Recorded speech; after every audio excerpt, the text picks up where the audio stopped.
Well, for more on this, then, I have the pleasure of welcoming Joel Carmel on the show from Tel Aviv. He is the Advocacy Director of Breaking the Silence, which is an organization established by Israeli veterans in 2004 with the aim of informing the public about the realities and consequences of the occupation.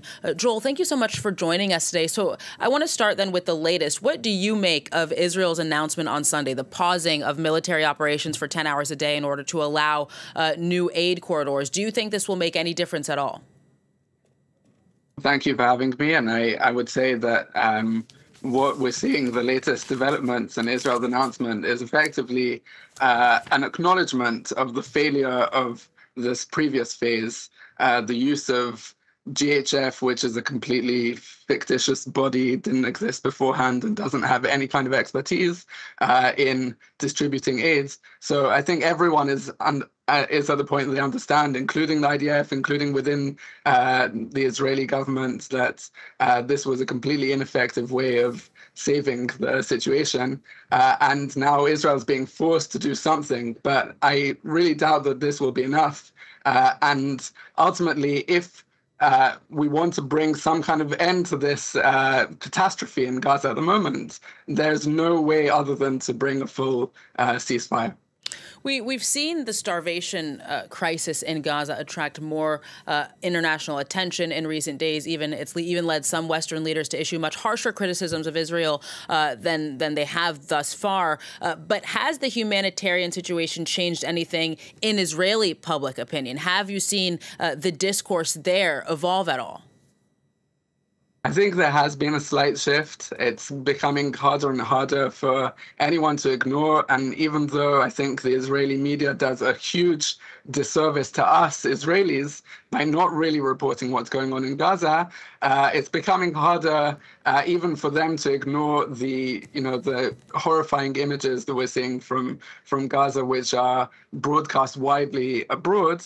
And I think, the average Israeli is becoming more exposed to that kind of thing, which is maybe one of the reasons that has led to this small change. But unfortunately, I think for most Israelis, it's still very difficult to acknowledge any kind of, the reality of Gaza, while there's still very much a lot of trauma here in Israel, and people don't really want to hear, unfortunately. And for organizations like ours, Breaking the Silence, we're trying to get that message across that, even with our trauma and despite our trauma and because of our trauma, we also need to acknowledge what's happening on the other side. So, Joel, I do want to turn specifically to the work of Breaking the Silence. As you mentioned there, of course, you use testimonies from Israeli soldiers themselves who have served in the occupied territories to try and bring attention to the occupation. Now, based on the information that Breaking the Silence has gathered since October 7th of 2023, how have the Israeli military's methods evolved in this war compared to others? And what have some of the biggest revelations of this war been thus far? Well, I think a lot of what we're seeing during this war, which I don't really think that war is the appropriate term to use anymore, because it's so one-sided at this point for sure. But I think a lot of the strategy and the tactics are in ways a continuation of things that we've saw before over many years, many rounds of these military operations, going back a couple of decades already, except that now just everything is in totally new dimensions. Once the 7th of October happened and the atrocities that we suffered, that was kind of like an unmasking moment for many Israelis and definitely decision makers here in Israel, and allowed everything to kind of go on steroids. We've seen, for example, the use of Palestinians as human shields. That's one of the things that we were part of exposing. People who were taken from the humanitarian corridor often, and then forced to go into potentially booby-trapped homes and tunnels in order to be the ones who blow up instead of the soldiers. So that's the kind of thing that we haven't seen since the Second Intifada, and it was disallowed by the Israeli Supreme Court, and now it's become kind of a regular occurrence during the course of these last 21 months. We've seen incredible abuse of Palestinian detainees in places like State Iman, which is a detention center here in Israel. We saw wholesale destruction of entire areas, which, I mean, everyone who's paying attention can see the images, but there's something particularly powerful about hearing the soldiers' testimonies about this kind of thing that really shows how systematic it was and how much this was really an order from the very, very beginning of the war to create entire spaces of the Gaza Strip where Palestinians wouldn't be able to come back to at the end. That's just a few tasters.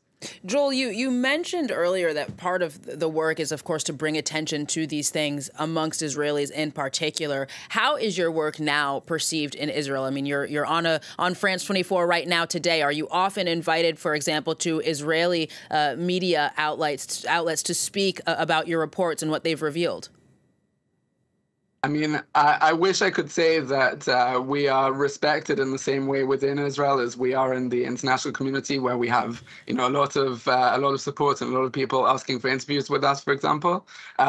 Unfortunately, there has been a long-standing delegitimization campaign led by the Israeli right, from politicians to right-wing NGOs to the right-wing media, which is very powerful here in Israel, all of which has tried to defame us and really take away the legitimacy that we have.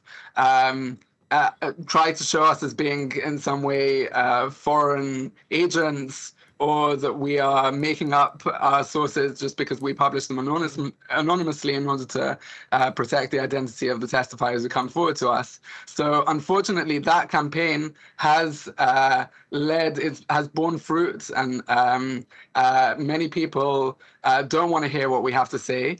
Obviously, our job is to put a mirror up in front of Israeli society and to say, this is what we're doing, this is what we're responsible for, this is what we're sending soldiers to do. And that's always going to be difficult for people to accept. But I think as time has gone on and the terrible situation in Gaza has only gotten worse, I think there are more people who are willing to hear those messages. And I hope that we'll be able to have an influence. I think we are having an influence within Israeli society, despite all of the difficulties. On at least two occasions this year, Joel, the Israeli military reported a sharp increase in suicides amongst soldiers. How much of that do you think is linked precisely to some of the rules of engagement in Gaza and some of the things that your reports have revealed that you mentioned earlier? Well, I have to say that I'm not an expert on mental health, so I can just say from the way I see things, or the way we as an organization see things, it's clear that soldiers are being exposed to more and more traumatic things, for sure, and they're being sent to do things that are maybe they would never have imagined themselves doing. I mean, we see rules of engagement which are completely, I think loose isn't even the right word. It's almost non-existent in parts of Gaza. You know, people are told to shoot in many situations to kill any male of fighting age in entire parts of the Gaza Strip, which are declared no-go zones for Palestinians. And that kind of really does put soldiers into a position where they're doing atrocious things. I'm not here to say that the soldiers are the victims. I don't think, I mean, we are definitely, as an Israeli society and as soldiers, we're definitely paying a price. But the victims of this are the Palestinian people who have to really suffer the consequences of that. But yes, we are certainly paying the price, and part of that is in the mental health of soldiers, and I think that's going to have a long-term effect on our society going forward many, many years from now. As a final question for you, Joel, similar to the previous one, this past spring there was a wave of dissent amongst Israeli reservists, particularly that came amid a general sense of kind of declining support for the war. Has that disappeared altogether? I mean, why do you think, especially given that you speak, I know, anonymously to Israeli soldiers, why do you think there's so little resistance from service members given the scale of abuse that Breaking the Silence and others, frankly, have reported on? I think there is that resistance, and as I said, it's very difficult within Israeli society to speak out and to be critical of the the war, or Israeli policy as regards the Palestinians in general, because of this delegitimization campaign that's been going on for so long.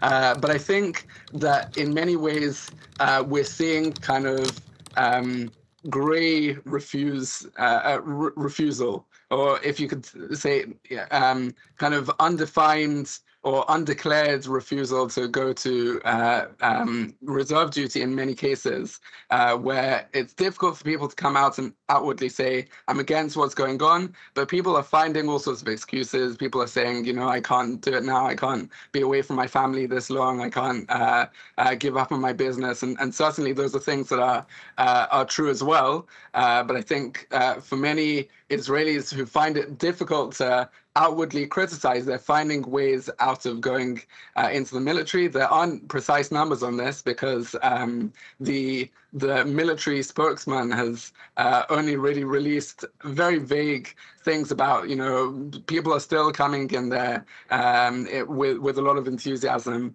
But I think under the surface, there's a lot of people who are feeling very uncomfortable about what's going on and are finding ways to get out of it. Joel Carmel, Advocacy Director of Breaking the Silence, thank you so very much for coming on the show today.